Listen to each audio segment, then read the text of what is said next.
तो इसका correct answer क्या हो जाएगा? राजा मेदिनी राय। ठीक है, राजा मेदिनी राय के समय काल को जो है पलामू का स्वर्ण युग कहा जाता है। इसका मतलब क्या हो गया कि ये जो पलामू था उस समय, अगर पलामू का सबसे ज्यादा विकास हुआ है तो किसके समय में हुआ है? राजा मेदिनी राय के समय में हुआ है। तो राजा मेदिनी राय जो है किसके समकालीन थे? तो ये औरंगजेब के समकालीन थे। औरंगजेब के समकालीन थे। ठीक है, औरंगजेब के समकालीन थे। अच्छा, अगर हम बोलेंगे, देखिए पलामू किला जो है, ये दो किला बना था, एक नया पलामू किला और एक पुराना पलामू किला। जो पुराना पलामू किला है उसको किसने बनवाया था? ये प्रताप राय। ठीक है, प्रताप राय के द्वारा। और ये किसके समकालीन था? ये जो प्रताप राय था किसके समकालीन था? ये आप कमेंट कीजिए। और नया जो पलामू किला बनाया था ये किसने बनाया था? मेदिनी राय ने। मेदिनी राय ने जो है वो किनका ये पूरा नया किला बनाया था, और ये किसके समकालीन थे? औरंगजेब के समकालीन थे। औरंगजेब के समकालीन।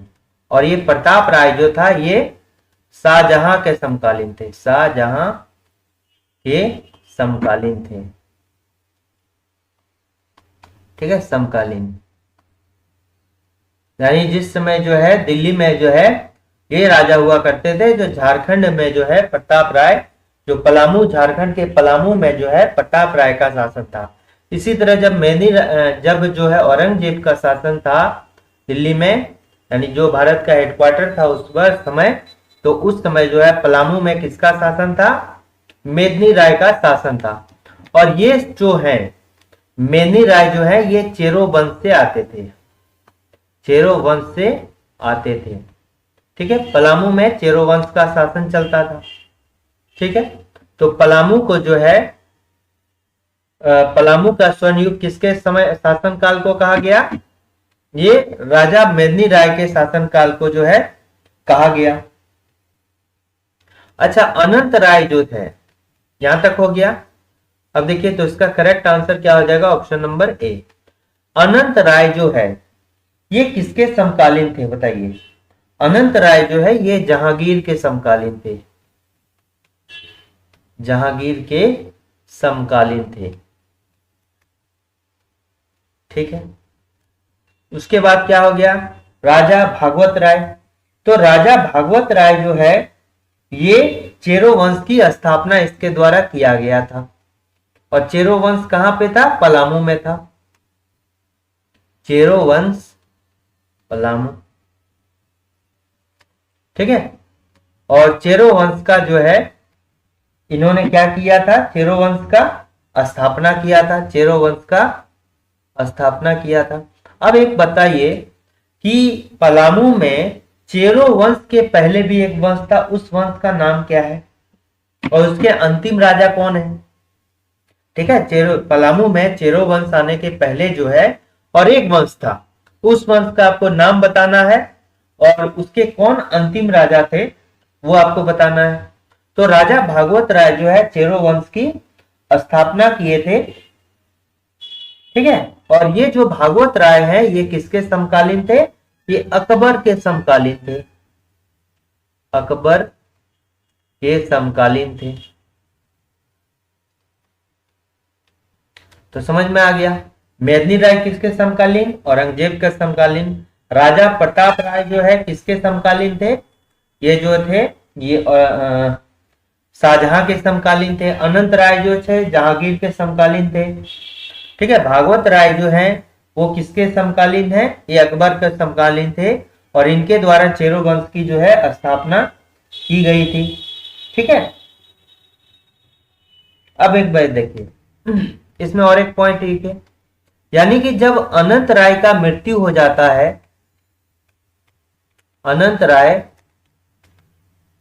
के बाद जो है जब इसका अनंत राय का मृत्यु हो जाता है तो उसके बाद जो है पलामू का शासक कौन बनता है? सहबल राय। ठीक है, सहबल राय जो है ये इसके बाद राजा बनता है। अनंत राय का जब मृत्यु होता है तो उसका उत्तराधिकारी कौन होता है? उत्तराधिकारी उत्तराधिकारी कौन होता है? सहबल राय होता है। ठीक है, और सहबल राय क्या करता है कि बंगाल की तरफ जाने वाले जो भी मुगल काफिला होता है उसको लूटने लगता है। ठीक है, सहबल राय का काम हो गया था कि जो भी उधर से ही बंगाल की तरफ जो भी काफिला होता था मुगलों का, वो वहां से गुजरता था, वो सभी काफिलों को जो है क्या करता था कि लूट लेता था। और इसी कारण से जो है इस पर जहांगीर के आदेश पर जो है उसको गिरफ्तार किया गया, दिल्ली लाया गया और मनोरंजन हेतु जो है उसको शेर से लड़वाया गया, जहां पर उसकी मृत्यु हो गई। ठीक है, तो इसका करेक्ट आंसर क्या हो जाएगा? ए हो जाएगा। नेक्स्ट क्वेश्चन क्या है कि जहांगीर के आदेश पर किस चेरो राजा को गिरफ्तार किया किया यानी कि किया दिल्ली लाया गया, यानी कि गिरफ्तार कर दिल्ली लाया गया, जहां शेर से लड़ते हुए मृत्यु को प्राप्त हो गया। तो ये कौन हो जाएगा? ये सहबल राय हो जाएगा। देखिए अनंत राय, ये अनंत राय थे, और ये जो है किसके समकालीन थे? अनंत राय।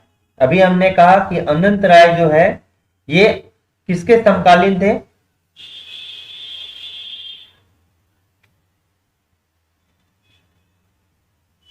ये जहांगीर के समकालीन थे।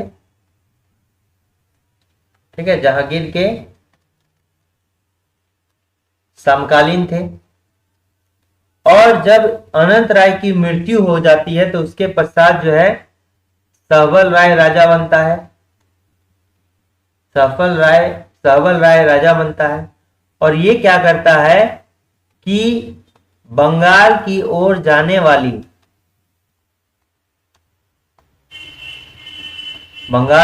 जाने वाली मुगल काफिलों को लूटा करता है, मुगल काफिलों को जो है लूटता है,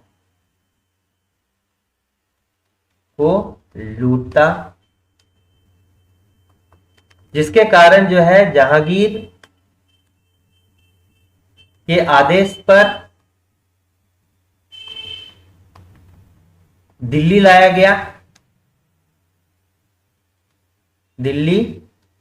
लाया गया, और वहीं पर जो है उसे शेर से लड़ते हुए इसको मृत्यु प्राप्त हो गया। कौन था ये? सहबल राय थे।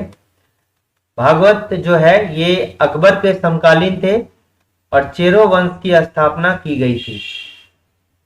चेरो वंश की संस्थापक कौन था? ये था।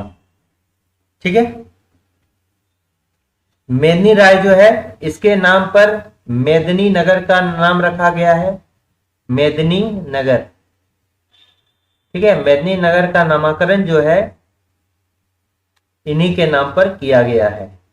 ठीक है, नेक्स्ट क्वेश्चन देखते हैं कि गैर आदिवासियों को अपने राज्य में आश्रय देने का श्रेय जो है किस राजा को दिया जाता है? ठीक है, तो ये किसको दिया गया? एक राजा थे, वो नागवंशी राजा थे, और वो अपने क्षेत्र में जो है आदिवासियों के साथ साथ, सिर्फ गैर आदिवासियों को नहीं, आदिवासी भी रहते थे, और आदिवासियों के साथ साथ जो है गैर आदिवासी भी वहां रहा करते थे। तो गैर आदिवासी जो वहां पर रहते थे, ये स्टार्ट किसने किया? उनका जो वहां आश्रय दिया गया किसके द्वारा जो है पहली बार दिया गया था? ये एक्चुअल में जो है ये क्वेश्चन है। तो इसका जो जाता है ये फनी मुकुट राय को जाता है। फनी मुकुट राय जो है नागवंश के प्रथम शासक थे। ठीक है, नागवंश के जो है कौन थे? प्रथम शासक थे। नागवंश के प्रथम ये शासक थे। इनको नागवंश का आदि पुरुष कहा जाता था।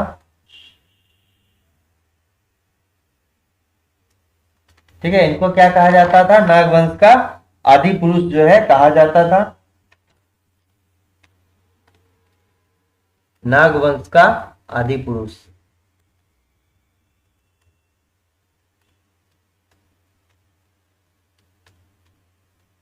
देखिए ये पहले नागवंशी राजा थे जिनको मदरा मुंडा ने जो है शासक अपना जो है बनाया था। क्योंकि पहले जो है इस क्षेत्र में मुंडाओं का राज हुआ करता था।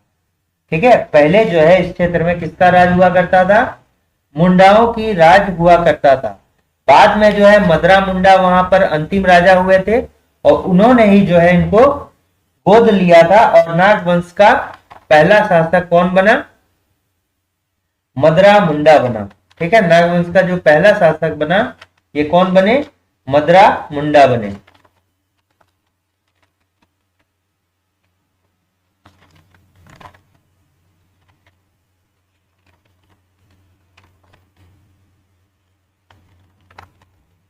ठीक है,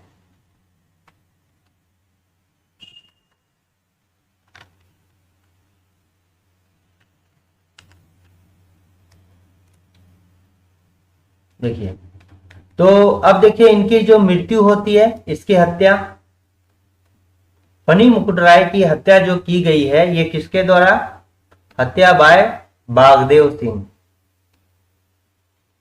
बागदेव सिंह।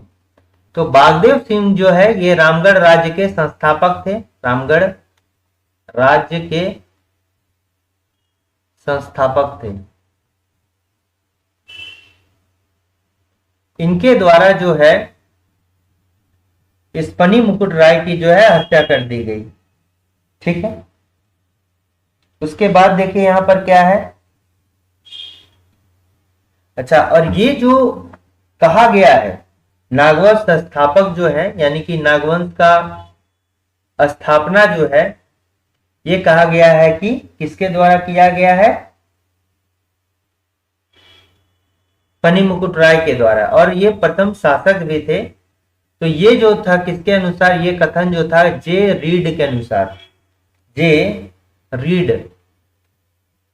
रीड के अनुसार जो है ये सभी बातें कही गई है। ठीक है, नागवंश के प्रथम शासक कौन है? ये फनी मुकुट राय है, इसलिए इसको नागवंश का जो है आदि पुरुष कहा जाता था। इनकी जो राजधानी हुआ करता था, ये कहां पर? सुतियांबे हुआ करता था। सुतियांबे। ठीक है, इसकी राजधानी कहां हुआ करता था? सुतियांबे हुआ करता था।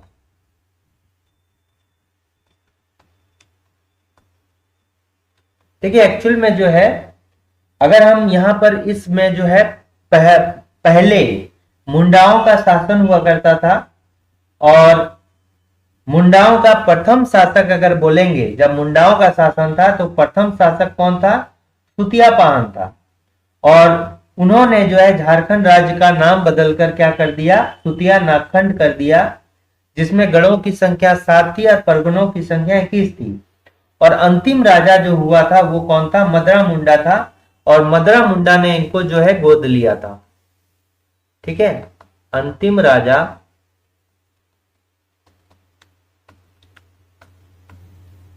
ठीक है मुंडाओं का। ठीक है, कौन था? मदरा मुंडा था।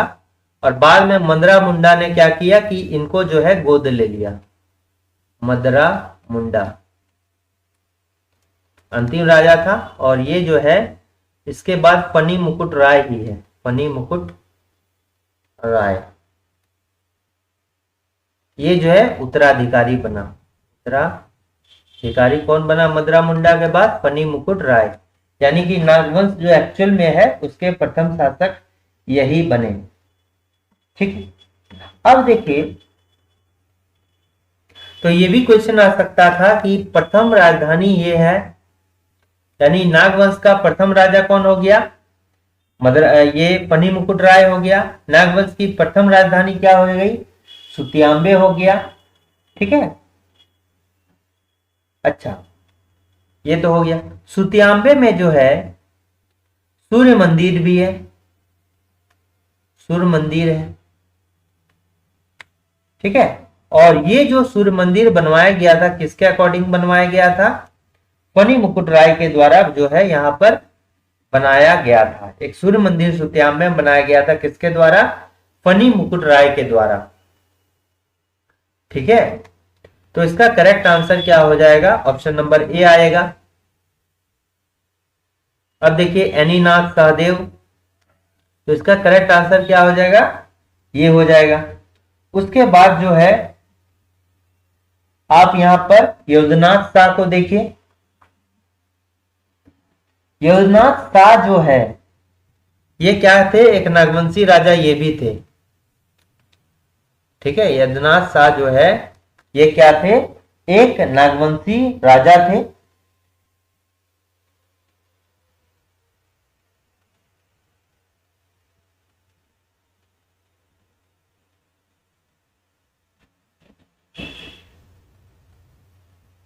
और ये जो है योधनाथ शाह जो है राम शाह के बाद यहाँ का शासक बने थे। ठीक है, योधनाथ शाह राम शाह के बाद जो है शासक बने थे। और ये जो अंग्रेजों को मालगुजारी कर दिया करते थे, ये कितना? 1 लाख रुपए दिया करते थे। इन पर जो मालगुजारी तय किया गया था, याद रखना है कि मालगुजारी जो इन पर तय किया गया था अंग्रेजों के द्वारा, 1 लाख रुपए जो है मालगुजारी इनके ऊपर तय किया गया था। ठीक है, यानी कि यहां पर अगर ये शासन पर बने रहेंगे तो इनको अंग्रेजों को कितना भत्ता देना होगा? 1 लाख रुपए। तो इनकी जो राजधानी हुआ करती थी, इनकी जो राजधानी हुआ करती, चूंकि नागवंश के ये भी राजा थे, तो जब इनका शासन था तो इनकी जो राजधानी थी ये कहां था? पालकोट था। पालकोट इसकी राजधानी थी। तो इन्होंने क्या किया कि राजधानी को दोईसा से पालकोट कर लिया था। ठीक है, दोईसा से पालकोट ले गया गया था। ठीक, ये तो समझ में आ गया। फिर एनीनाथ सहदेव के बारे में बात करेंगे, तो ये जो है राम शाह के चौथे पुत्र थे। ठीक है, देखिए राम शाह के चौथे पुत्र, यानी राम शाह कौन? जो योधनाथ शाह के पहले जो थे राजा, वो कौन थे? राम शाह थे। तो राम शाह के जो है चौथे पुत्र थे ये। ठीक है, राम शाह के कौन थे? चौथे पुत्र थे। और राम शाह जो थे ये बड़कागढ़ एक नाम है, तो बड़कागढ़ एक जगह था, बड़कागढ़ ठाकुर थे। ठीक है, बड़कागढ़ ठाकुर थे राम शाह। तो एनीनाथ सहदेव जो है इनके चौथे पुत्र थे। और इनके द्वारा जो है 1691 में 1691 ईस्वी में जगन्नाथ मंदिर, भगवान जगन्नाथ, सुभद्रा और बलराम की यहाँ पर जो है पूजा होती है। और ये कहां पर है? रांची में है। तो जगन्नाथ मंदिर का निर्माण कराया गया, कहां पर? रांची में कराया गया। ठीक है, 1691 ईस्वी में। और इसकी जो राजधानी थी ये कहां पर? सतरंजी थी। याद रखना है कि इसकी जो राजधानी थी ये पहले कहां पर? दोईसागढ़ से सतरंजी किया था। दोईसागढ़ से सतरंजी। ठीक है, तो इनकी जो राजधानी हुआ करती थी, कहां हुआ करती थी? सतरंजी। और सतरंजी जो है ये स्वर्ण रेखा नदी के किनारे पर बसा हुआ था। तो इंपॉर्टेंट इसमें क्या है? एनीनाथ सहदेव ने जगन्नाथ मंदिर का निर्माण कब कराया? 1691 ईस्वी में कराया। तो क्वेश्चन पूछा जाएगा कि जगन्नाथ मंदिर का निर्माण किस नागवंशी राजा ने कराया है? तो इसका करेक्ट आंसर क्या हो जाएगा? एनीनाथ सहदेव, या कहीं कहीं पर इसको एनी शाह भी कहा जाता है। तो ये जो करेक्ट आंसर होगा इसका ऑप्शन नंबर ए होगा। नेक्स्ट क्वेश्चन है कि सिंह वंश ग्रंथ, तो ये जो वंश प्रभा लेखन है ये सिंह वंश की जो है, सिंह वंश की एक ग्रंथ है। इसके अकॉर्डिंग जो है सिंह वंश की कितनी शाखाएं थी? तो वंश प्रभा लेखन के अकॉर्डिंग जो इनकी 2 शाखाएं थी। तो पहला शाखा जो था, देखिए पहले शाखा का निर्माण जो किया गया था, ये किसके, काशीराम सिंह के द्वारा किया गया था। काशी राम सिंह, पहला शाखा किसने बनाया था, काशीराम सिंह बनाया गया था। और इसकी जो राजधानी थी ये पालकोट थी।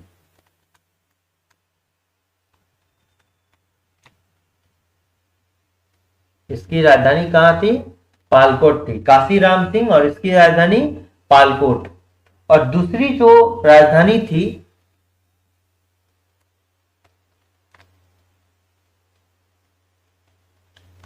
ठीक है, दूसरी शाखा किसके द्वारा किया गया था, यही याद रखिए। निर्माता कौन थे, दर्प नारायण सिंह, दर्प नारायण सिंह, बस काशीनाथ सिंह और दर्प नारायण सिंह। तो दूसरी शाखा के जो निर्माण करता थे ये कौन थे, दर्प नारायण सिंह थे। ठीक, नेक्स्ट क्वेश्चन आते हैं कि झारखंड का सबसे छोटा वन्य जीव अभयारण्य जो है ये कौन सा है। तो देखिए, अगर हम झारखंड की बात करेंगे तो झारखंड में जो है अभी एक राष्ट्रीय उद्यान है, नेशनल पार्क है, राष्ट्रीय उद्यान है, जिसको बेतला कहा जाता है, बेतला राष्ट्रीय उद्यान। ठीक है, एक जो है टाइगर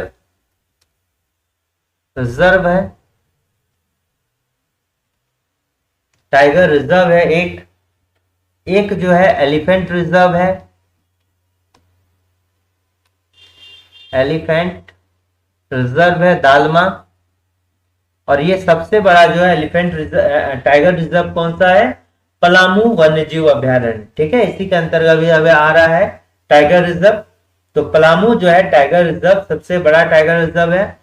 दालमा जो एलिफेंट के लिए जो है सबसे बड़ा भी रिजर्व है, एक ये हो गया। और 11 जो है वन्य जीव अभयारण्य हो गए, वन्य जीव अभयारण्य हो गए, यानी कि वाइल्ड लाइफ सेंचुरी हो गया, वाइल्ड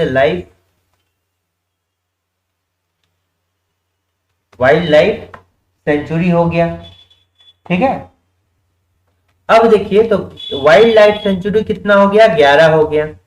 तो अब इसको बताते हैं कौन कौन सा। देखिए, सबसे पहला जो है 1976 में 5 बना। ठीक है, पूरा डिटेल में नहीं जाएंगे, जानिए कि 5 बना। फिर 1978 में जो है कितना बना, आपका 2 बना था, तोप चाची, और एक कौन था, लावालौंग था। ठीक, 2 बना 1978 में। फिर उसके बाद आइए 1984 में, 84 में जो है 1 बना, 84 में 1 बना। फिर क्या हो गया, 1985 में भी 1985 में 1 बना। फिर 1990 में जो है 1 बना, और 1991 में 1 बना। और 1991 में जो बना था ये पक्षी विहार अभयारण्य था, उधवा पक्षी। ठीक है, इसका नाम क्या था, उधवा पक्षी विहार अभयारण्य, उधवा पक्षी अभयारण्य, जो कहां है, ये उधवा में है, साहेबगंज जिला के उधवा में है। और ये सबसे छोटा है। तो सबसे छोटा कौन सा है, सबसे छोटा है। ठीक है, ये क्या था, सबसे छोटा है। और सबसे छोटा में इसकी जो अगर एरिया बोलेंगे तो 5.65 किलोमीटर स्क्वायर है। तो ये क्या हो गया, इसका करेक्ट आंसर हो गया। ये कितने एरिया पर फैला हुआ है, एरिया अगर बोला जाए तो 5.65 किलोमीटर स्क्वायर जो है इसका एरिया है। ठीक हो गया ना, तो यहां तक समझ में आ गया, मिटाते हैं इसको। तो ये हो गया correct answer.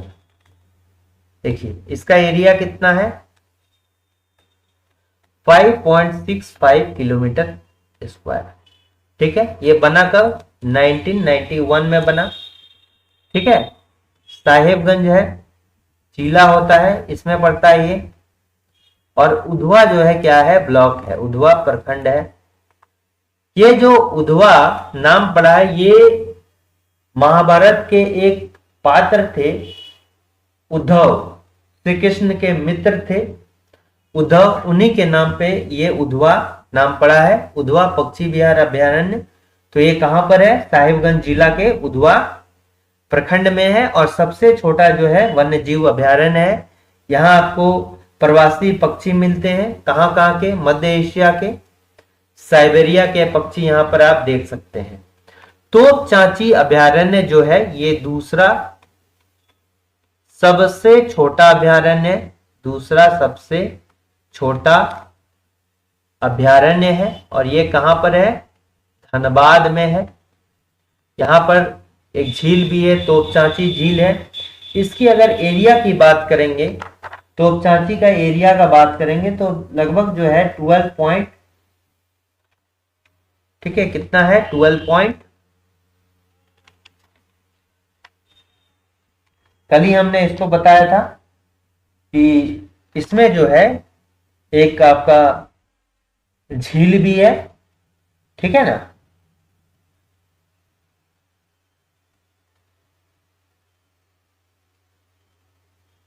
Approximate 12 kilometre per hour, ठीक।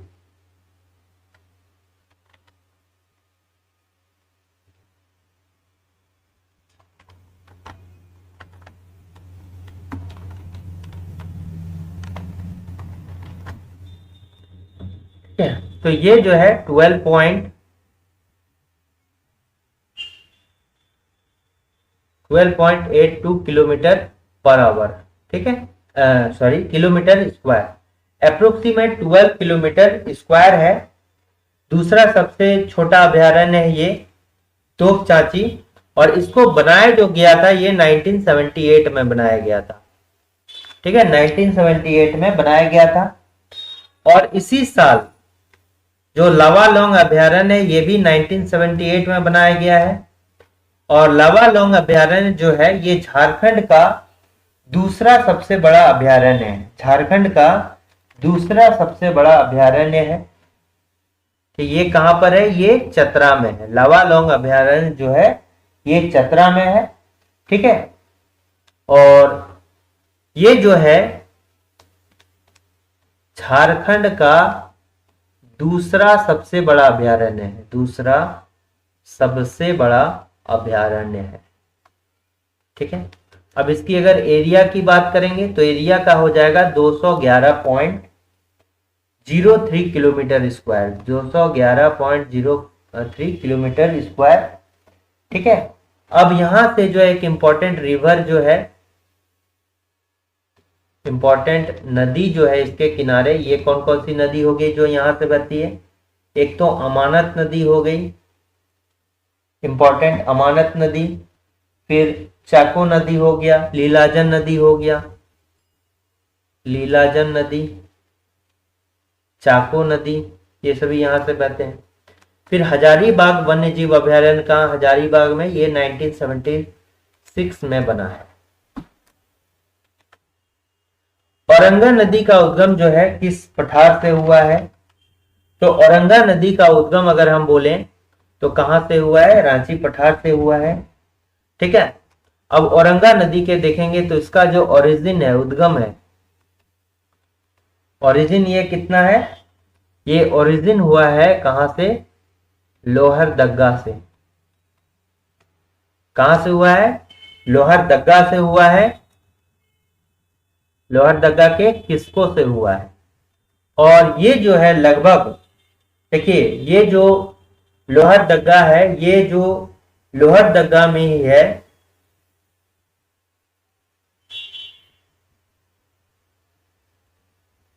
रोहिदा गांव,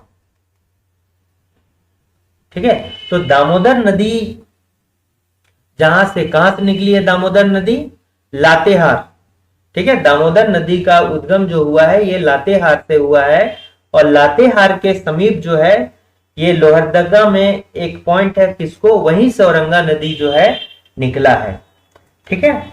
तो इसको बोलेंगे रोहिदा गांव, गांव का नाम है रोहिदा गांव, और किसको प्रखंड होगा? बेसिकली ये लोहरदग्गा से निकला है, ठीक है। और ये जो है रांची पठार का हिस्सा है, इसलिए जो है इसको रांची पठार भी कह सकते हैं। तो देख लीजिए, अगर कुछ नहीं रहा रांची पठार होगा तो रांची पठार, जैसे इसमें है तो यहाँ पर रांची पठार दिया है तो रांची पठार। अगर रांची पठार भी दिया रहता और लोहरदगा दिया रहता तो पहले प्रेफरेंस किसको देते, लोहरदगा से देते। अब जो है ये किसके नजदीक है, नियर बॉर्डर ऑफ यानी कि जो सीमा है किसके, लोहरदगा और लातेहार, लोहरदगा और लातेहार, जहां पर दामोदर नदी का संगम है, दामोदर नदी का संगम है। ठीक है, दामोदर।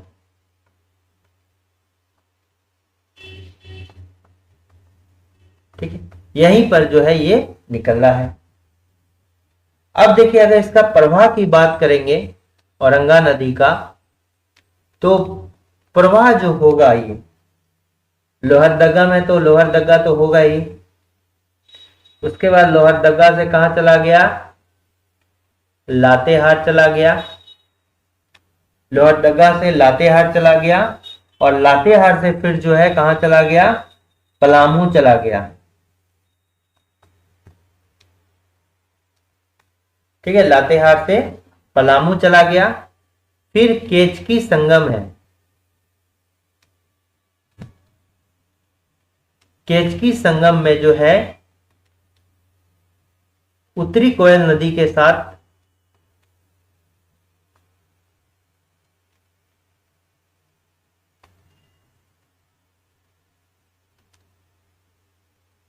मिल जाता है।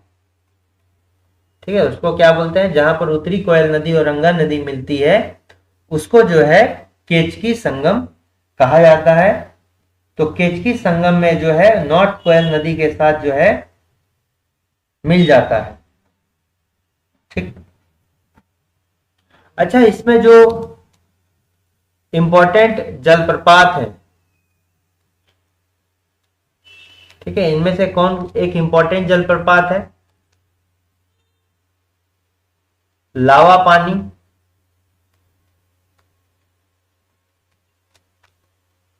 लावा पानी वाटरफॉल। ठीक है, लावा पानी वाटरफॉल जो है ये कहां पर बनता है, लोहरदगा जिला में है। लावा पानी वाटरफॉल जो है लोहरदगा जिला में है।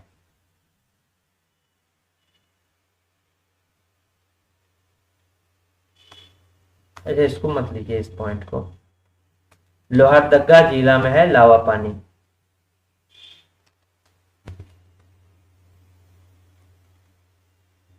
ठीक है, बस इतना इसमें याद रखना है आपको। फिर इसके अलावा देखिए इसमें क्या है, हजारीबाग पठार दो भाग में बटा हुआ है, निचला हजारीबाग पठार, ऊपरी हजारीबाग पठार।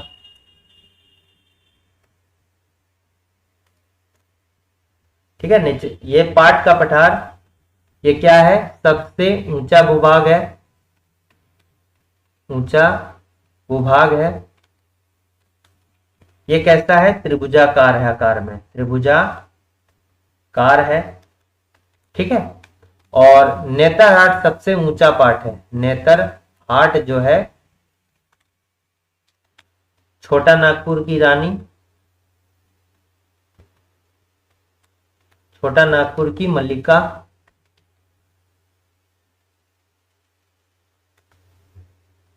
इसको कहा जाता है नेतरहाट को, उगते और डूबते सूरज का पॉइंट भी इसको बोला जाता है। यहाँ पर एक मंगोलिया पॉइंट भी है, काफी चीज है यहाँ पे। फिर हजारीबाग पठार को दो भाग में, एक ऊपरी हजारीबाग पठार और एक निचला। ठीक है, तो ऊपरी का हाइट कितना है, 600 मीटर, और ये जो है लगभग रांची पठार के इक्विवेलेंट है, और निचला का जो है 450 मीटर ये हाइट है। छोटा नागपुर पठार जो है ये क्या है कि पूर्वी पठार का जो है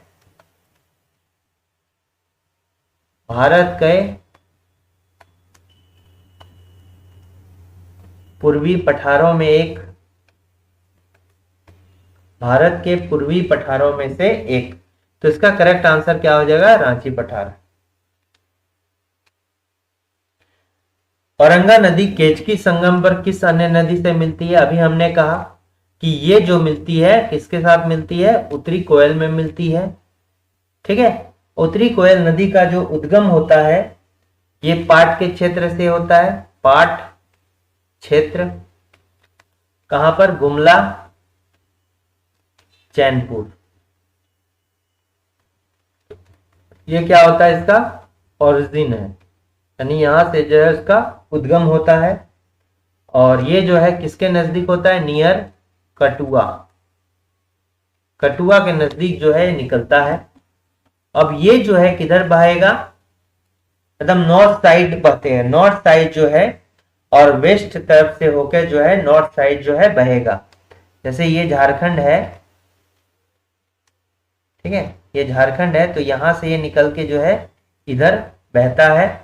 तो इसका अगर प्रवाह क्षेत्र बोलेंगे, प्रवाह क्षेत्र बोलेंगे, तो एक तो गुमला होगा ही, क्योंकि गुमला से निकलता है।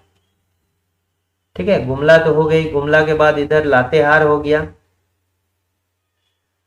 ठीक है, ये हो गया गुमला, ये हो गया, फिर लातेहार। लातेहार के बाद कहाँ जाएगा? पलामू जाएगा।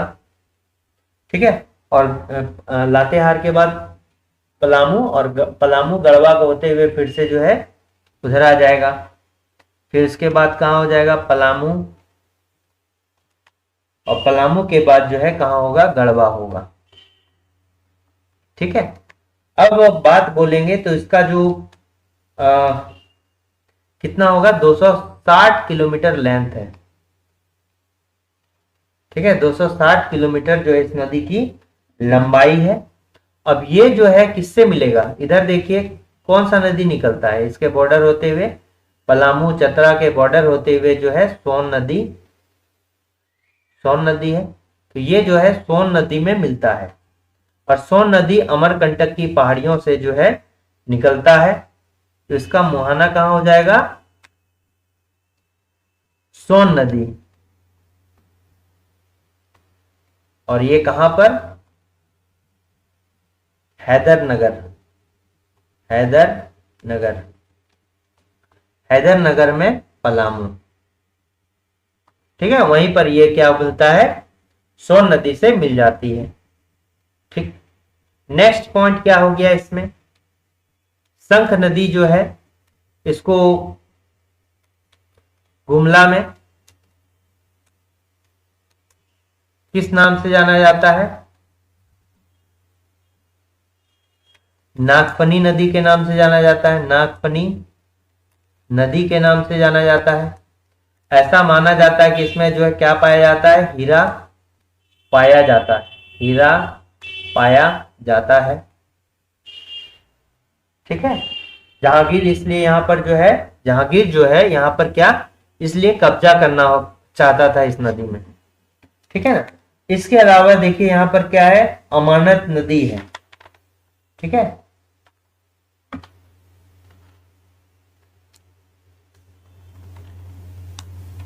यहां पर क्या है? अमानत नदी है। तो ये जो है ये नॉर्थ कोयल की सहायक नदी है। नॉर्थ कोयल की जो है सहायक नदी है। इसका ओरिजिन कहां से होता है? चतरा के सिमरिया जिले से जो है, ओके, चतरा जिला के सिमरिया प्रखंड से जो है, सिमरिया से, ठीक है, इसका ओरिजिन होता है। या फिर नहीं देगा तो ये हजारीबाग पठार,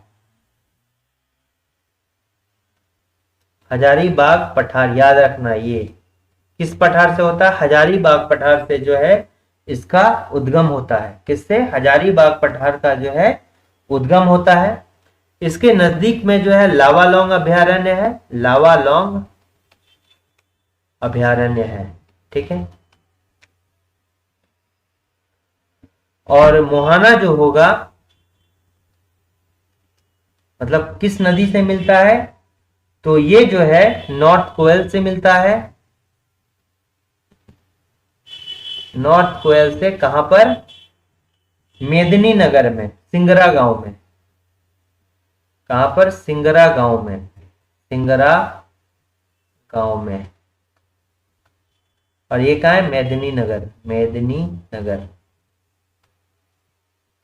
पलामू में पड़ता है। ठीक। दक्षिणी कोयल का जो ओरिजिन है ये कहां से होता है? रानी चुआ।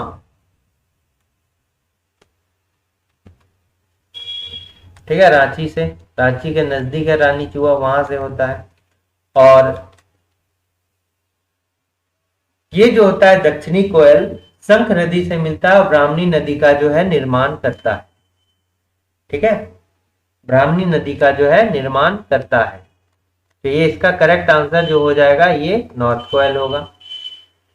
नेक्स्ट क्वेश्चन आते हैं, काले हीरे की नगरी किसे कहा जाता है? काला हीरा किसको बोलते हैं? कोयला को बोलते हैं। ठीक है, तो किसको बोला जाएगा? ये धनबाद को कहा जाएगा। काला हीरा की नगरी किसको कहा जाएगा? धनबाद को कहा जाएगा। यहां पर जो है सबसे पहला झारखंड गठन के पश्चात जो है सबसे पहला नगर परिषद कहां बना? धनबाद में बना। झारखंड गठन के पश्चात पहला नगर परिषद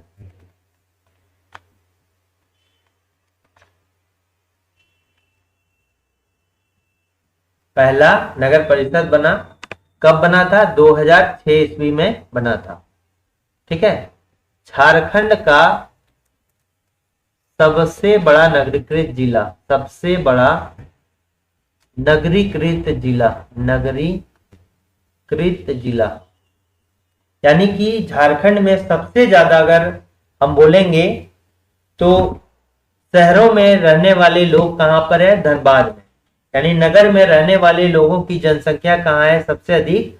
धनबाद में। इसलिए झारखंड का ये जो है सबसे बड़ा नगरीकृत जिला है। ठीक, यहां पर जो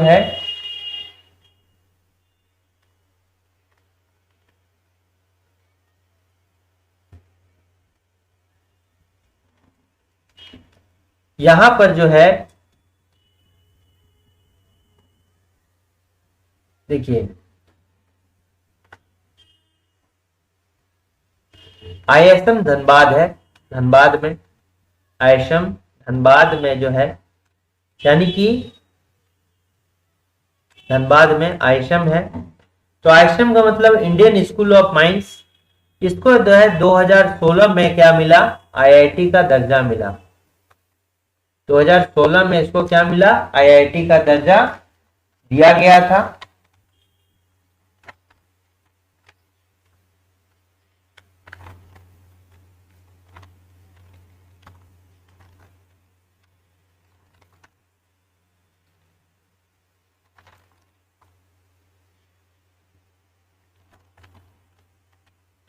ठीक, ये समझ में आ गया। अब देखिए जामताड़ा 26 अप्रैल 2004 को जो है 26 अप्रैल 2001, 4 नहीं, 26 अप्रैल 2001 को जो है ये झारखंड गठन के बाद दूसरा जिला, झारखंड गठन पश्चात सेकेंड जिला बना जामताड़ा। ठीक है, तो पहला कौन सा बना था? पहला बना था आपका सिमडेगा। ठीक है, सिमडेगा जो है पहला जिला बना था।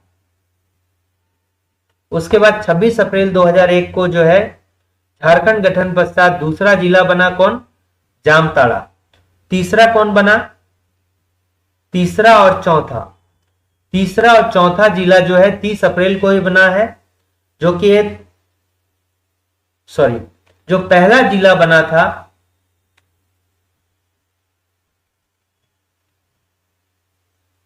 झारखंड गठन के पश्चात, पहला जिला ये कौन बना था? लातेहार बना था।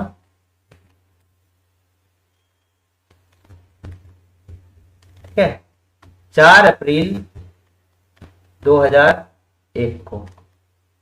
ठीक, फिर तीसरा जिला जो बना, थर्ड बना एंड फोर्थ बना, ये कौन था? सिमडेगा था।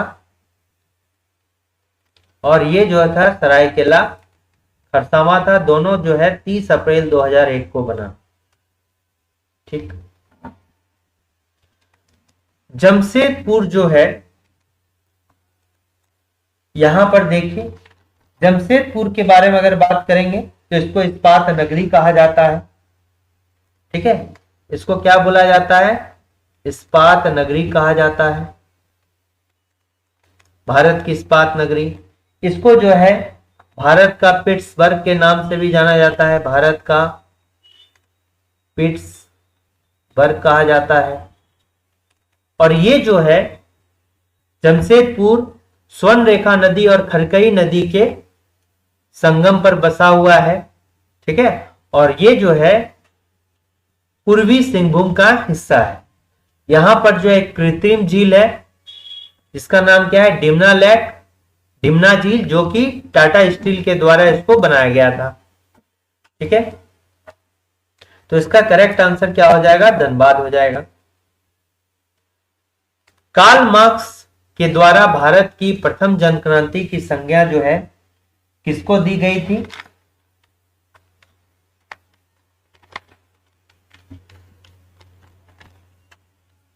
देखिए, एक पुस्तक थी कार्ल मार्क्स की,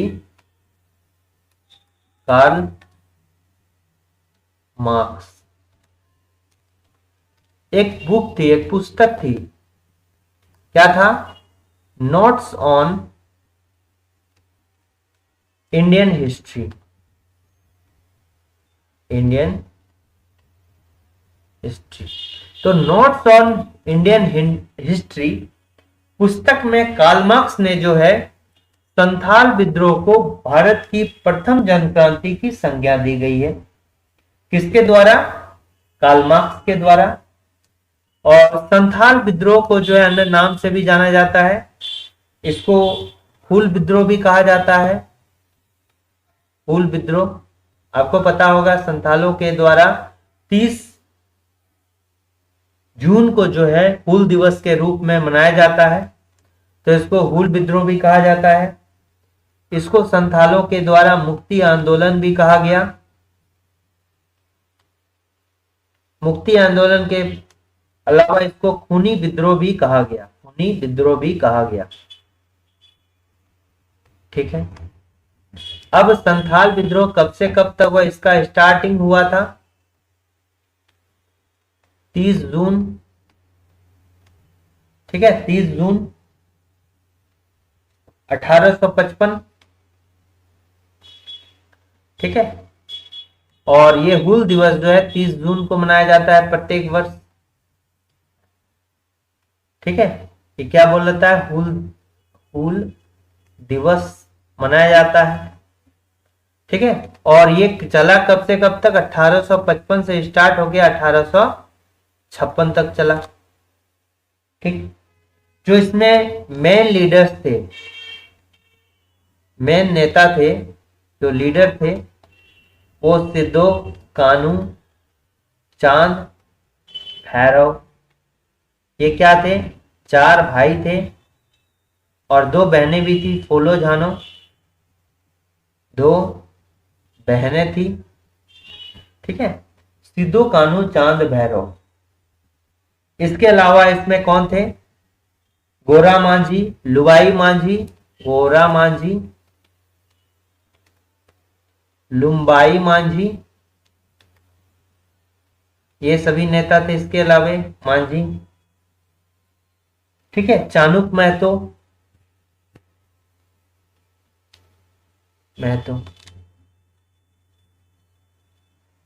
ठीक, फिर क्या है? ये समझ में आ गया। तो इसका करेक्ट आंसर क्या हो जाएगा? यह हो जाएगा मुंडा विद्रोह जो है बिरसा मुंडा के द्वारा स्टार्ट किया गया था। इसको उलगुलान विद्रोह भी कहा जाता है। और ये जो है 1895 से स्टार्ट हुआ, 1900 तक चला। और 6 जून 1900 को बिरसा मुंडा की जो मृत्यु है वो किससे हो जाती है? हैजा से हो जाती है। 1895 में इन्होंने खुद को जो है सिंगबोंगा का दूत घोषित किया।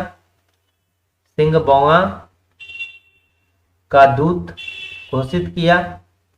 बिरसायत पंथ की स्थापना, बिरसायत पंथ की स्थापना। ये बिरसायत पंथ में जो है धर्म से जुड़ी हुई कुछ नियम कानून, जैसे एकेश्वरवाद की पूजा, मांस मदिरा का सेवन नहीं करना, ये सभी चीज इसमें दिया गया था। इसको जो है उलगुलान विद्रोह के नाम से भी जाना जाता है। तमाड़ विद्रोह, ये जो है सबसे लंबा था, झारखंड का सबसे लंबा चलने वाला विद्रोह है। झारखंड का सबसे लंबा विद्रोह है। ये तमाड़ के नजदीक रांची में हुआ था। और कितने चरणों में? 6 चरणों में हुआ था। 6 चरणों में संपन्न हुआ था। ठीक है। और कब से कब तक चला था? ये 1782 से लेके 1821 तक ये चला था। कोल विद्रोह जो है 1831 से स्टार्ट हुआ था और ये 32 तक चला था। कोल विद्रोह 1831 से लेके 32 तक चला था। ठीक है।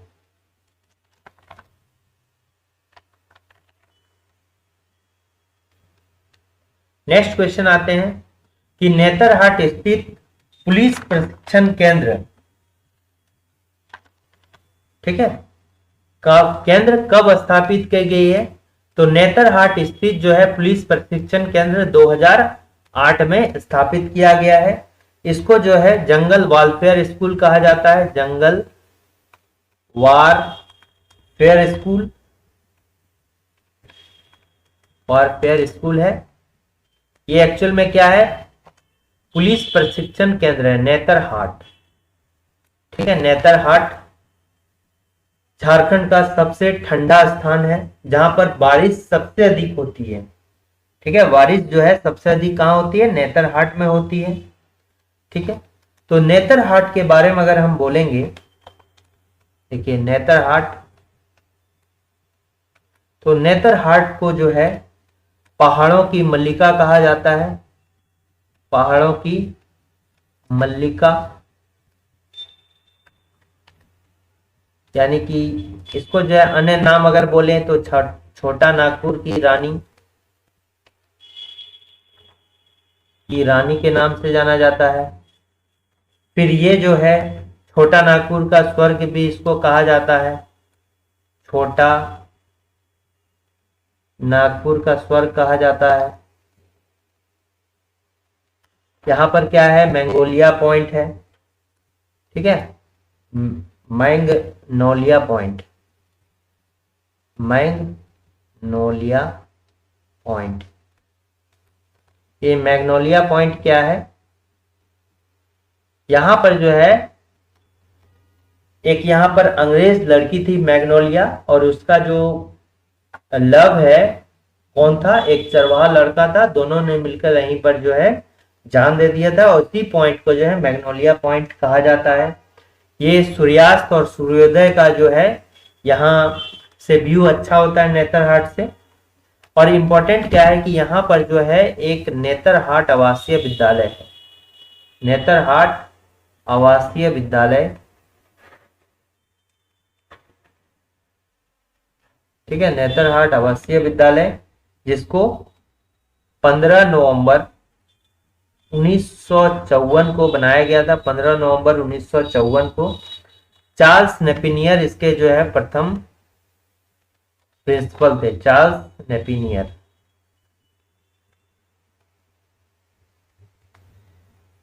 ठीक है, चार्ल्स नेपिनियर जो इसके प्रथम प्रिंसिपल थे। नेक्स्ट क्वेश्चन आते हैं कि भारत की प्रथम एल्युमिनियम रिफाइनरी कहां स्थापित की गई थी?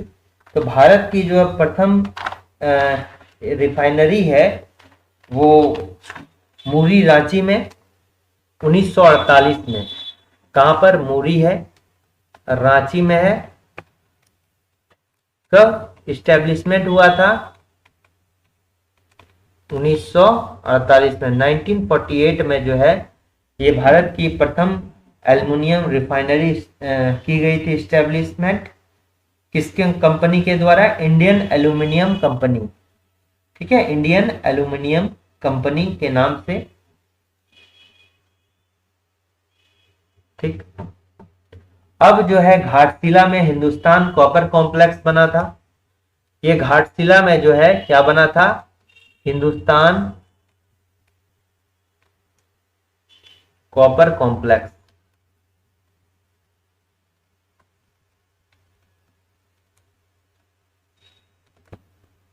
Hindustan copper complex, Ghatshila. ठीक है, और ये कहां था? सरायकेला खरसावां में। ठीक है, सरायकेला खरसावां में जो नहीं, सरायकेला खरसावां नहीं, ईस्ट सिंहभूम।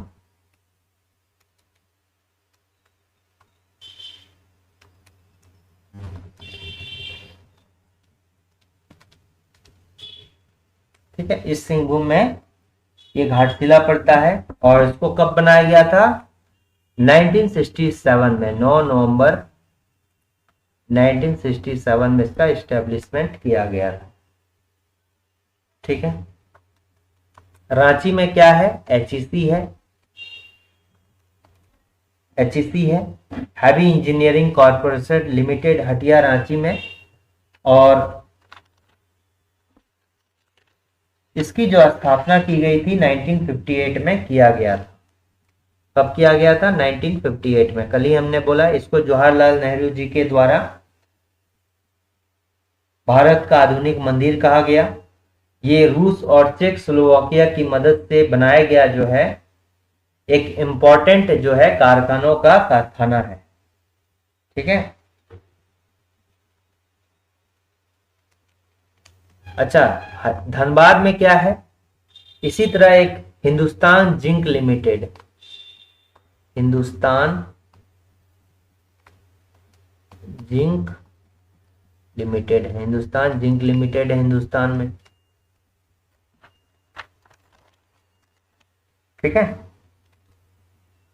नेक्स्ट क्वेश्चन आता है कि झारखंड में मुस्लिम के प्रवेश का श्रेय किसे दिया जाता है? झारखंड में जो मुस्लिम लोग एंट्री किए थे उसका जो है प्रवेश का श्रेय किसे दिया जाता है?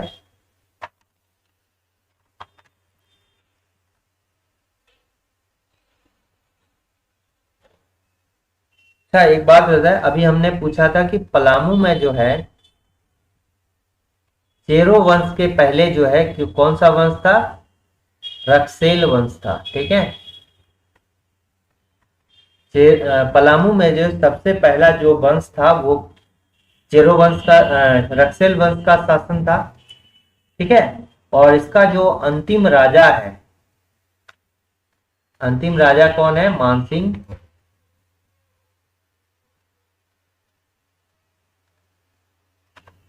इसकी मृत्यु जो है, इसकी हत्या जो है बाय भागवत राय,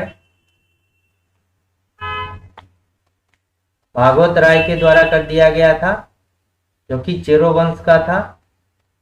और फिर जो है चेरो वंश का शासन इसमें जो है स्टार्ट कर दिया गया था। तो पहले कौन था? रक्सेल वंश, अंतिम राजा था मानसिंह, और इसकी हत्या जो है भागवत राय के द्वारा किया गया। और चेरो वंश की स्थापना जो है इसके द्वारा वहां पर की गई। ठीक है, यहां का क्वेश्चन देखिए क्या है कि झारखंड में मुस्लिम के प्रवेश का श्रेय जो है किसको दिया जाता है? तो इसका करेक्ट आंसर क्या हो जाएगा?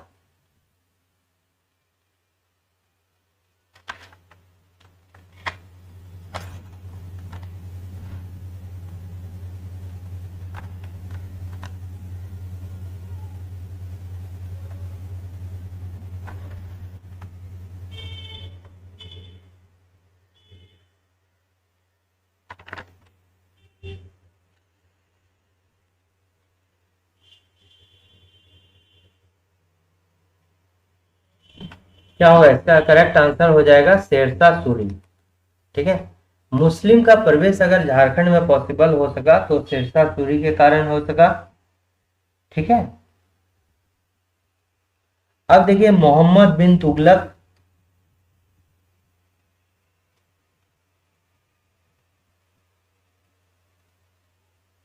मोहम्मद बिन तुगलक, तो मोहम्मद बिन तुगलक ने झारखंड के लिए एक सेनापति बना भेजा था।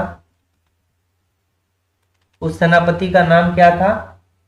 मलिक बयां, मलिक बयां। ठीक है, मलिक बयां। और ये मलिक बयां जो है हजारीबाग का चाई किला को अपने अधीन किया, हजारीबाग का चाई किला को अपने अधीन किया। और उस समय जो शासन चल रहा था किसका? मोहम्मद बिन तुगलक का। तो उन्होंने झारखंड अपना एक सेनापति भेजा बयां, मलिक बयां, और उसने जो है झारखंड का चाई किला को जो है अपने अधीन किया। उसके बाद जो है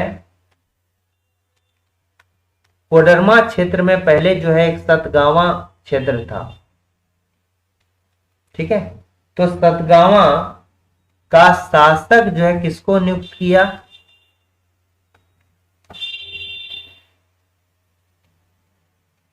किसको नियुक्त किया गया? छज्जुद्दीन, छज्जुद्दीन मुल्क, छज्जुद्दीन आजमुल मुल्क, बस नाम याद रखना है। छज्जुद्दीन आजमुल मुल्क को जो है सतगावा का जो है, जो कि कोडरमा में पड़ता था, तो उसका जो शासक नियुक्त किया गया था। अब देखिए तुगलक के जो समकालीन था, तो नागवंशी राजा कौन था? हरिकर्ण। ये भी याद रखना, तो तुगलक के समकालीन कौन से राजा थे? नागवंशी राजा हरिकर्ण।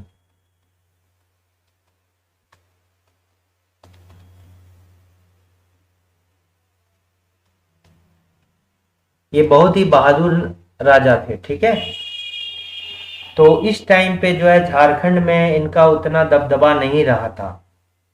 ठीक है, क्योंकि ये बहुत ही बहादुर जो है एक नागवंशी राजा थे हरिकर्ण। ठीक, तो ये हो गया। तो इसका करेक्ट आंसर क्या हो जाएगा? ये हो जाएगा। नेक्स्ट क्वेश्चन देखते हैं। शासन एक स्थान है जहां मुंडा अपने पूर्वजों की अस्थियों को दबाकर रखते थे। ठीक है, देखिए होता क्या था कि जब मुंडा लोग के जितने भी पूर्वज हैं, जो सभी लोग जो है मरते थे, तो वो क्या करते थे? या तो उनको जलाते थे या फिर क्या करते थे? दफनाते थे। तो अधिकतर लोग जो है दफनाते थे, और जहां पर दफन करके रखते थे, गड्ढा खोद लिए, वहां पर क्या कर दिए? दफन कर दिए। तो उसको दफन जो किया गया उसको जो है शासन कहा गया। और यहाँ जो है इनका जो है इस तरह के बोर्ड दिया जाता था। इसको क्या कहा जाता था? शासन दिरी। शासन, इसको कहा जाता था शासन दिरी।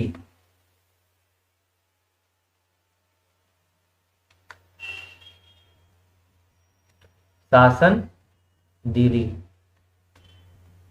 ठीक है, ये जो बोर्ड होता था। ठीक है, अब इस अस्थियों को जो है बाद में एक साथ गंगा में प्रवाहित किया जाता था। ठीक है, गंगा में प्रवाहित किया जाता था, जिसको क्या बोला जाता था? हड़बोड़ा, हड़बोड़ा संस्कार। ठीक है, हड़बोड़ा संस्कार मतलब जितने भी पूर्वज हैं सभी के अस्थियों को एक साथ जो है नदी में प्रवाहित किया जाता था। इसको क्या बोला जाता था? हड़बोड़ा संस्कार। नदी में प्रवाहित, हड़बोड़ा संस्कार कहा जाता था। ठीक है, तो इसका करेक्ट आंसर क्या होगा? ऑप्शन नंबर ए होगा। धनबाद जो है किस रेलवे के अंतर्गत जो है आता है?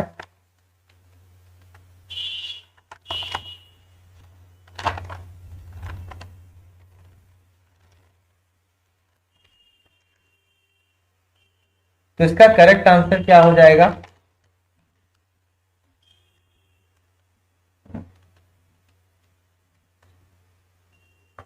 तो इसका करेक्ट आंसर हो जाएगा कि धनबाद किस रेलवे के अंतर्गत आता है? तो इसका करेक्ट आंसर होगा इस सेंट्रल रेलवे, यानी कि पूर्व मध्य रेलवे। धनबाद जो है पूर्व मध्य रेलवे के अंतर्गत आता है। तो इसमें देखिए कितने जोन है?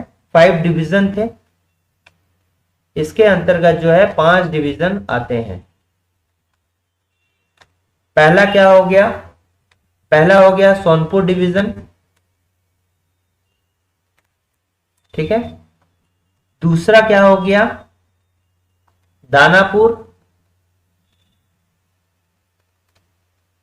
समस्तीपुर, सोनपुर, दानापुर। उसके बाद जो होगा ये समस्तीपुर हो जाएगा।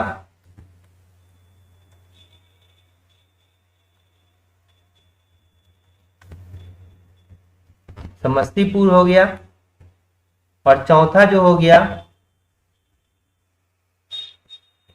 ये थोड़ा सा हैंग कर रहा है। चौथा जो हो गया ये पंडित दीनदयाल उपाध्याय, जिसको मुगल सराय बोलते हैं, पंडित दीनदयाल, पंडित दीनदयाल उपाध्याय,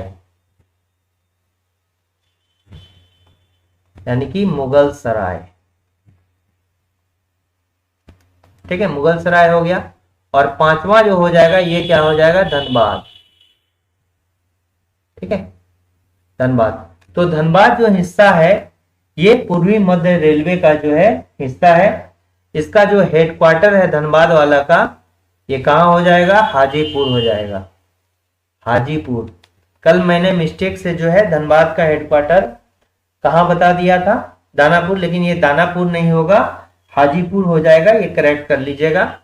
और इस रेलवे स्टेशन को जो बनाया गया है ये 1951 को इसका इस्टेब्लिशमेंट किया गया है। तो 5 नवंबर 1951 को जो है ये रेलवे स्टेशन बना है।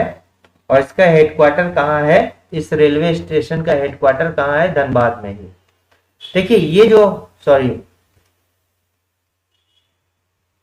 जो है इसका हेडक्वार्टर, धनबाद का हेडक्वार्टर, धनबाद रेलवे हेडक्वार्टर कहाँ है? धनबाद में ही होगा। और ये पूर्वी मध्य रेलवे का जो हेडक्वार्टर है ये कहाँ है? हाजीपुर है, ठीक है। इसका जो हेडक्वार्टर है ये कहां पर है? हाजीपुर में है, ठीक है। ये जो है रेवेन्यू कलेक्शन में नंबर 1 है। सबसे ज्यादा रेवेन्यू अगर कलेक्शन की बात बोलें तो नंबर 1 में है। जितने भी इंडिया में डिविजन्स हैं सबसे ज्यादा है। नंबर 1 पे कोल लोडिंग, यानी कोयला जो लोड होता है उसमें नंबर 1 में सबसे ज्यादा कोल लोडिंग यहीं से होता है। A1 कैटेगरी का स्टेशन है। A1 कैटेगरी का जो है कैटेगरी में बांटा गया है, तो A1 कैटेगरी का स्टेशन है ये, ठीक है। धनबाद क्या है? जंक्शन है।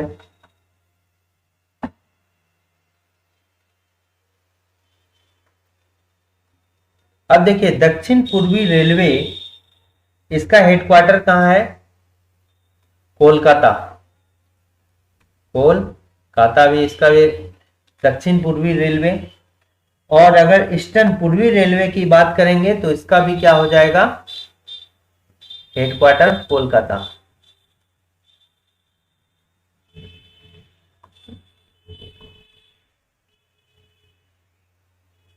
ठीक है। आप बताइए कि जो सबसे नया जोन है उस जोन का नाम क्या है?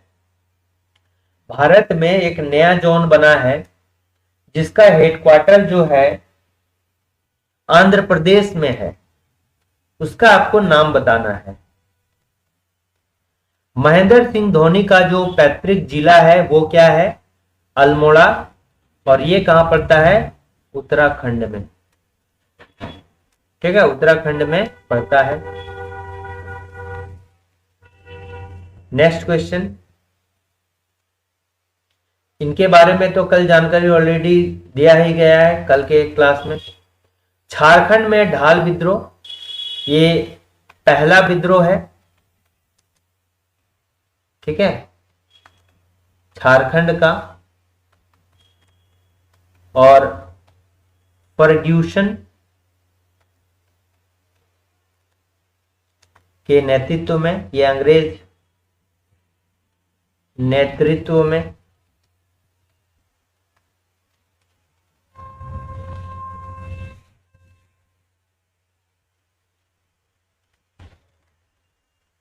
ठीक है, फर्ग्यूसन के नेतृत्व में। और जगन्नाथ ढाल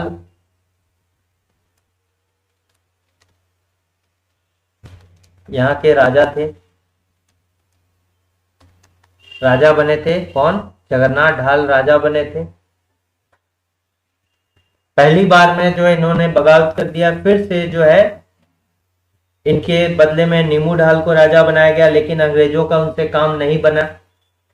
और फिर से जो है अंग्रेज और जगन्नाथ ढाल के बीच में जो है जगन्नाथ ढाल को फिर से ऑफर दिया गया राजा बनने का।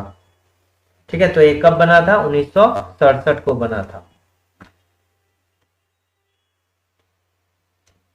झारखंड स्थित किस मिट्टी को वैश्विक स्तर पर चरनोजम के नाम से जाना जाता है?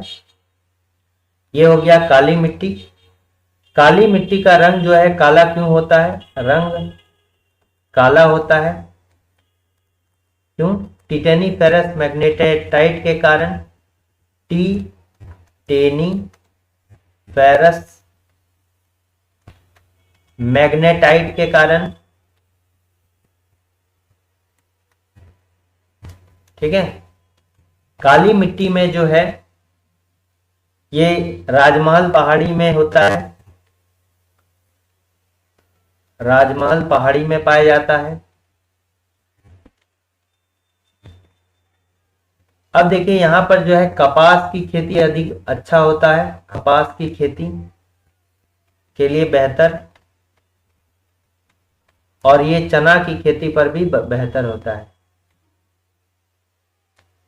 ठीक है, चने की खेती के लिए जो है बेहतर माना जाता है।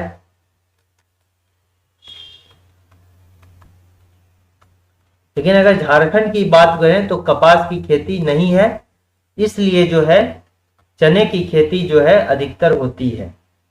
चना की खेती के लिए बेहतर, एस पर झारखंड में जो है ये नहीं होता है। ठीक है, 90% जो है झारखंड का 90% लगभग जो है लाल मिट्टी पाया जाता है। लेटराइट मिट्टी जो है इसमें ये इसका भी रंग लाल होता है, और इसमें जो है कंकड़ की मात्रा अधिक होती है, कंकड़ की मात्रा अधिक होती है। ये ढालभूम और कुछ राजमहल क्षेत्र में भी पाया जाता है, और कुछ जो है ये का छत्तीसगढ़ साइड भी जो है पाट के क्षेत्र में भी पाया जाता है कुछ एरिया में। जलोढ़ मिट्टी जो है सबसे नवीनतम मिट्टी है, नवीनतम प्रकार की मिट्टी है, और इसको खादर और बांगर दो भाग में जो है बांटा गया है। नेक्स्ट देखिए, देशोद्धारक दल की स्थापना जो है किसके द्वारा की गई है? तो देशोद्धारक दल की स्थापना जो है लाल बाबा, जिसको लाल हेम्ब्रम कहा गया है, लाल हेम्ब्रम, उसके द्वारा जो है किया गया है। लाल हेम्ब्रम जो है ये लाल हेम्ब्रम की अगर बात करेंगे तो ये जो है साफा होड़ आंदोलन के जो है स्टार्ट किया था इनके द्वारा। साफा होड़ आंदोलन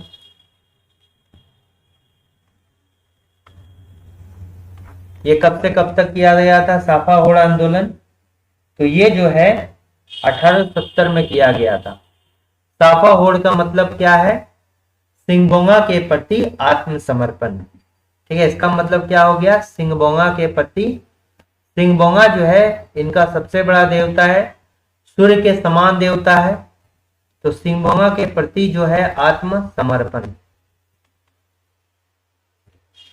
ठीक है, तो ये है, इन्होंने मांस मदिरा के सेवन पर रोक लगाया था। ठीक है,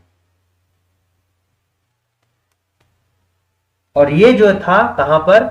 संथाल परगना क्षेत्र में हुआ था। कहां पर? ये जो देशोद्धारक दल की स्थापना कहां पर की गई थी? संथाल परगना क्षेत्र में।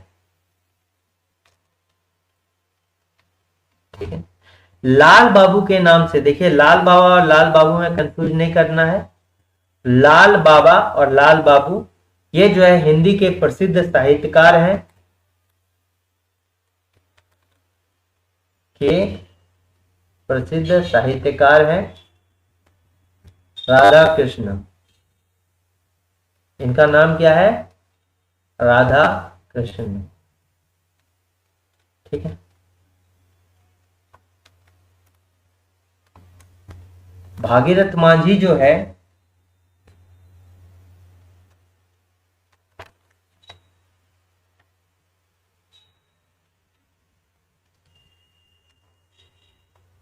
भागीरथ मांझी जो है ये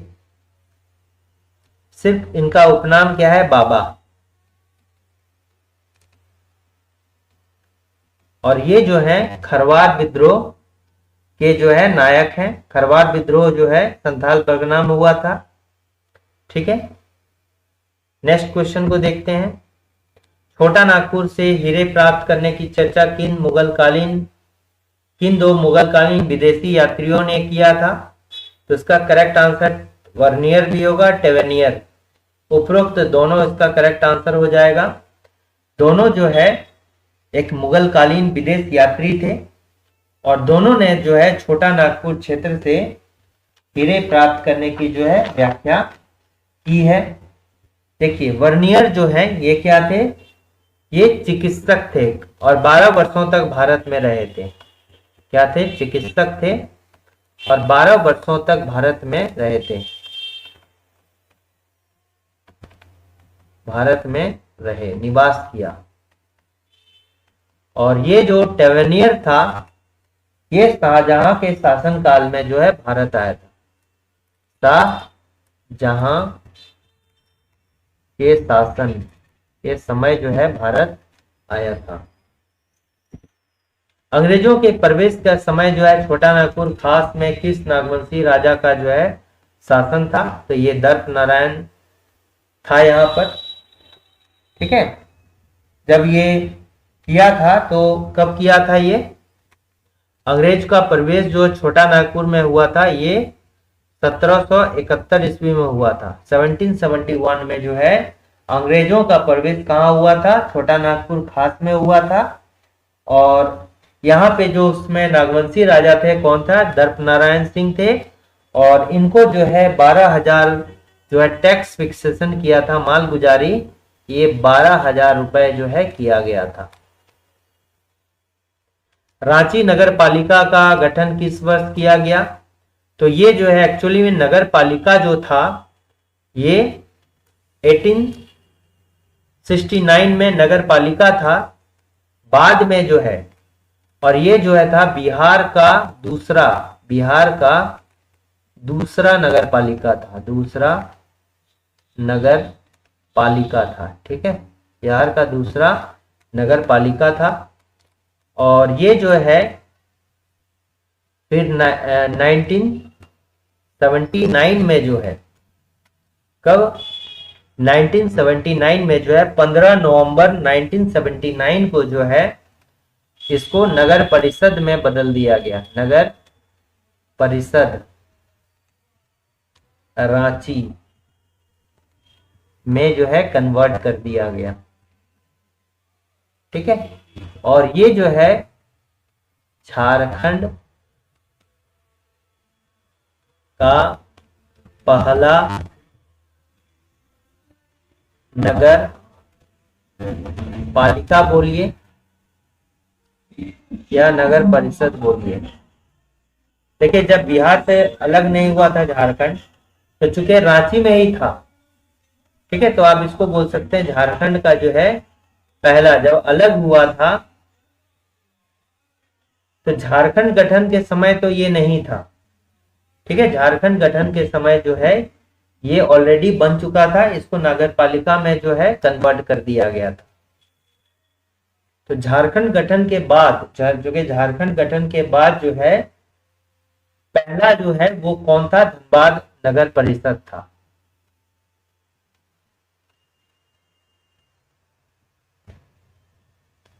ठीक है, तो इसको नगर परिषद में याद रखिए, बस इतना याद रखिए कि कन्वर्ट कर दिया गया था कब, 1979 में जो है बना था। तो ऑप्शन नंबर ये करेक्ट आंसर हो जाएगा। फिर देखिएगा तो यहाँ पर देखिए, निम्नलिखित में किन दो जिलों का गठन जो है 12 सितंबर 2007 को, एक रामगढ़ और खूंटी। तो ऑप्शन नंबर ए जो होगा करेक्ट आंसर होगा। तो ये 26 इंपॉर्टेंट क्वेश्चंस थे। अगर किसी तरह का भी कंफ्यूजन है तो कमेंट जरूर कीजिए, और चैनल पे नए हैं तो शेयर कीजिए, सब्सक्राइब कीजिए, लाइक कीजिए। Thanks for watching working thoughts.